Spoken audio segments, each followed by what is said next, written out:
Brisbane. The complete suspension of all livestock exports to Indonesia for the purposes of slaughter until new safeguards are established for the trade.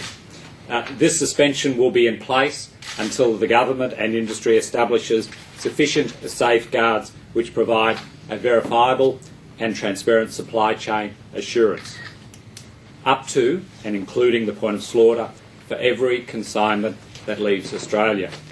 The trade to Indonesia will only recommence when we are certain industry is able to comply with that supply chain assurance. This decision was made following serious consideration of the advice and evidence that has been presented to the government since last Monday. What I've done consistently since is move methodically and carefully through the evidence and detail and informed through the advice of the department. Obviously this is a significant decision and it deserves a well-considered decision-making process and an informed response. The safeguards the government puts in place will ensure the long-term sustainability of the industry while also ensuring that the cattle exported from Australia are not mistreated. As I previously announced, the independent reviewer will also be appointed to undertake a complete supply chain review of the live export trade for all markets. The work of this independent reviewer will still go ahead and will now also inform both the design and application of these new safeguards. We are committed to reaching the best possible outcomes for the livestock, the industry and our important relationship with Indonesia. This introduction of safeguards will be able to foster a verifiable and transparent supply chain assurance model, and the best way we can achieve that is over this short period. 1 week ago I did request a full investigation of this evidence provided to me, and I requested that the department advise me of the availability of all regulatory options that are available to me.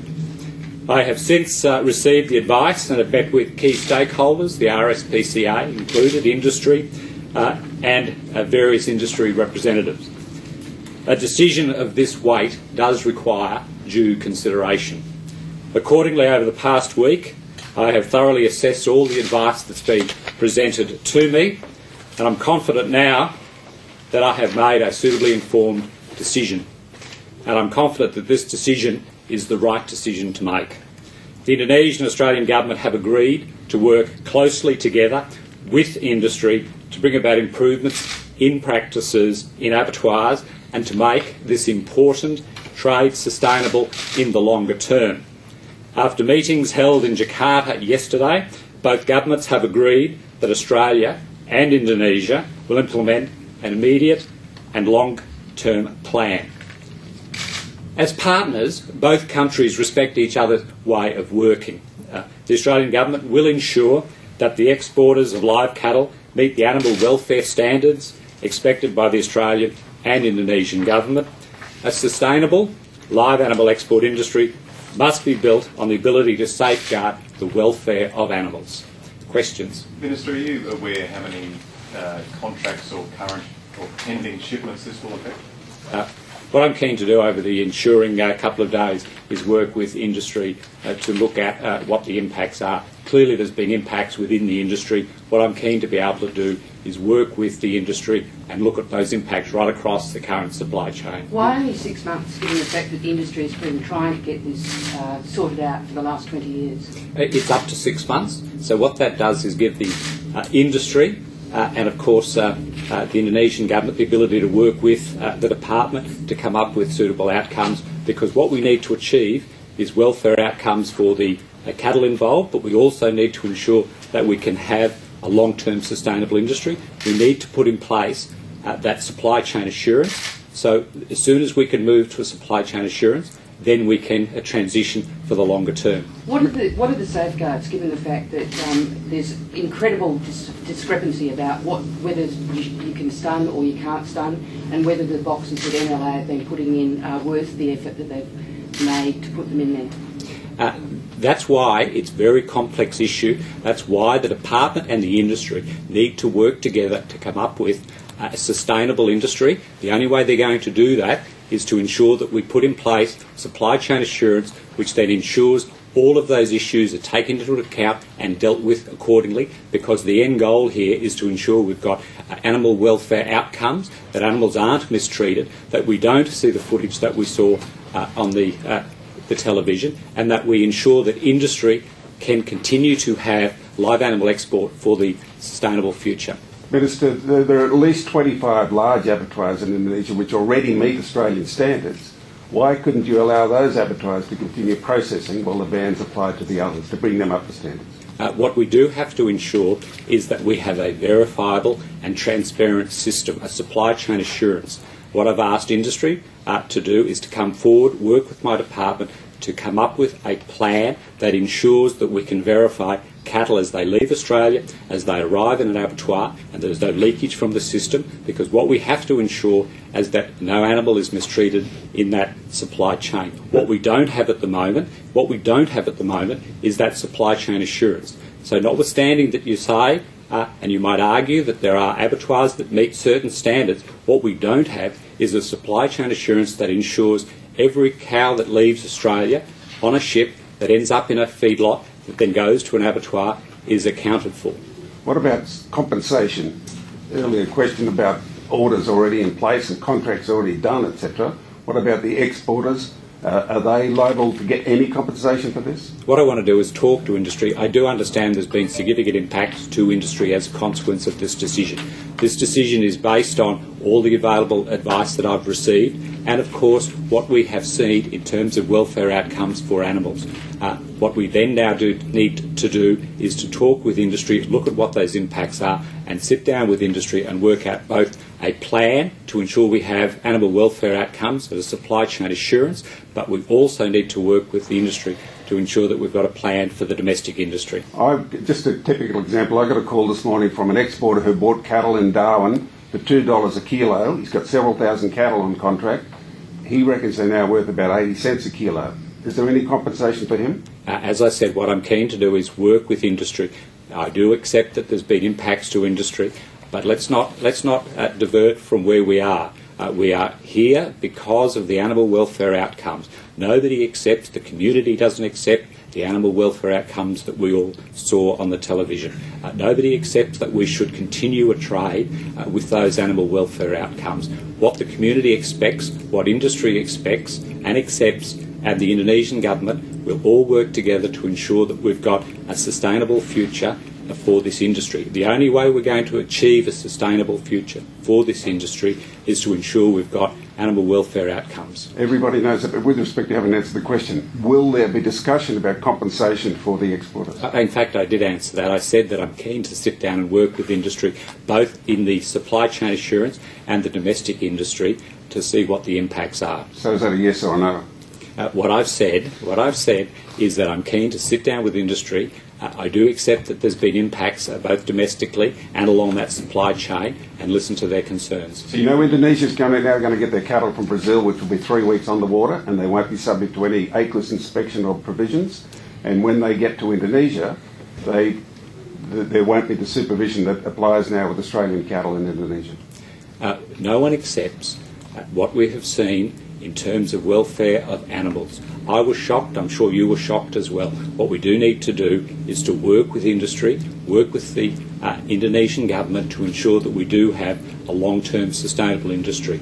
It's important that we focus on how we can, as quickly as possible, put in place a supply chain assurance that it guarantees those outcomes. How much confidence do you have in NLA? Because they've been working on this for years, they were slow to respond, and the producers out there are pretty angry that their levies have gone to not a lot of purpose. Yeah, I've heard from producers who are also shocked, as I was, of the animal welfare treatment that they saw. What I'm keen to do is work with industry, across industry, to come up with supply chain assurance that provides those animal welfare outcomes that the community expects. In terms of the MLA particularly, they've come forward. I spoke to them over the last 6 months about improving animal welfare outcomes, and I want to continue to work with the industry representative body to achieve in this period outcomes that will ensure that we have supply chain assurance and we can guarantee outcomes for cattle. We're talking about two really different cultures. One where even the animal welfare professor at the Queensland University said that there's not a lot of consideration given to animal welfare in Indonesia. How are you going to achieve the supply chain assurance that you talk about when they're 30 years behind where Australia was in terms of animal welfare in our abattoirs? Let's be clear, I'm not an expert in this. What I do have, though, is a department, I have industry, and of course the community expectation. All of those, I'm reasonably confident that we can achieve supply chain assurance which guarantees those outcomes that we're looking for.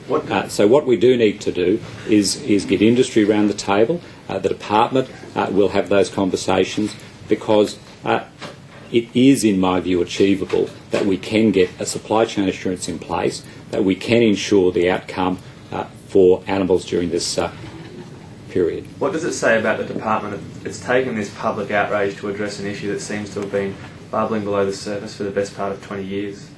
What I can say, of course, is that I have spoken to the industry. I wrote to the industry in January. I also, in addition to that, have been, if you go back and have a look at some of the public statements I have made in this, I've been asking industry to address animal welfare outcomes. In addition to that, the industry has also put forward a range of plans, I think, to deal with some of the issues that I've spoken about. What I now want to do is to ensure that we can move as quickly as possible to ensure that we've got supply chain outcomes. Can you be a bit more specific about how these welfare safeguards will work? Can you give us any examples of what you would expect the Indonesians to achieve, some benchmarks? Well, the challenge always is there are OIE guidelines, and of course there are a range of industry representatives who want particular outcomes. What I want to do is sit down and work through, because the end point is to ensure that cattle aren't mistreated. What types of installations they use, all of that is the detail. Let's be clear. I'm not the expert in the industry. The industry experts have got a range of proposals. They'll be able to put those on the table. I want to ensure that the community and the industry can guarantee that we have outcomes where cattle aren't mistreated. What's the possibility of this moving to a total ban on all live exports in the future? What we've got is an industry that I believe has a long-term future. What we do have to do is address the short-term animal welfare outcomes to ensure that we do continue to have a live export industry. Who is the umpire on this in 6 months' time if the benchmarks aren't met, if the animals aren't being treated to the standard that you want to see? What happens after 6 months? With all of these matters, I can take advice from the department, but let's be clear, the community expects us to do more than what we have done to date, and the community will, by and large, judge us as well. You've said that you expect this industry to have a long-term future if you can work these things out. Will the supply chain as it exists remain in that shape? There have been some isolated calls for Australia to do its processing here and export the actual meat rather than the source product. Do you expect that to be considered as part of this review? Look, I'm not going to have any conjecture about what the industry may or may look like. What I've done today is to suspend the trade to ensure that we can address supply chain assurance, so we can allow industry to address the mistreatment of animals, so we can ensure that industry and the Indonesian government and ourselves can work forward to get that supply chain assurance in place. Let me say that I think the community does expect us to do this, to ensure that we can avoid the mistreatment that we saw. As to what the industry will look like, let's say that I'm confident that the industry should continue their long-term about providing a trading partner with Indonesia as an important partner with us, and I want to continue that trade. So does that mean that the possibility of Australian processors even processing this meat to halal standards is on the agenda? I'm not going to rule anything in or out. What I've got is an examiner that I've appointed to look at all markets across the live export market, and they can have a look at that as well. I think it's important that we also take into account those range of issues that you've mentioned, including processing onshore, about creating Australian jobs, and of course how we address the longer term issue about the welfare of animals, the supply chain for live animal exports. All of that can be looked at by the examiner that I've appointed. Who is that? It's yet to be announced. I'll And do you really reckon you're going to get the report done and animal welfare issues addressed within 6 months? Because I think it's impossible. I've said it's up to 6 months, and I'll take your view as one that's considered. But can I say I'm keen to work with industry to set those milestones down to look at how we can address it within that 6 months. I think it's important that we then set those milestones down to give industry a benchmark to arrive at. Minister, given that it's coming up to Ramadan, how difficult was for you to get the Indonesian government on side in this issue? I'm not going to go into individual conversations. The Indonesian government, I've been working closely with them through both my department and various portfolio ministers. I'm confident that we'll be able to move forward from this. Last questions. What would you say to the mayors in Northern Australia who are saying this morning that even a 6-month blanket ban will decimate their communities? What I've indicated is it's a suspension for up to 6 months. So what I'm keen to do is work with the industry to get this industry up and running again. What I would say is if you look at the ABC Four Corners show, if you look at the animal welfare outcomes, we need to do better. Wonderful. Thank you, guys. Thank you very much. Okay, so that was the Agriculture Minister, Joe Ludwig, live there from Brisbane, announcing the suspension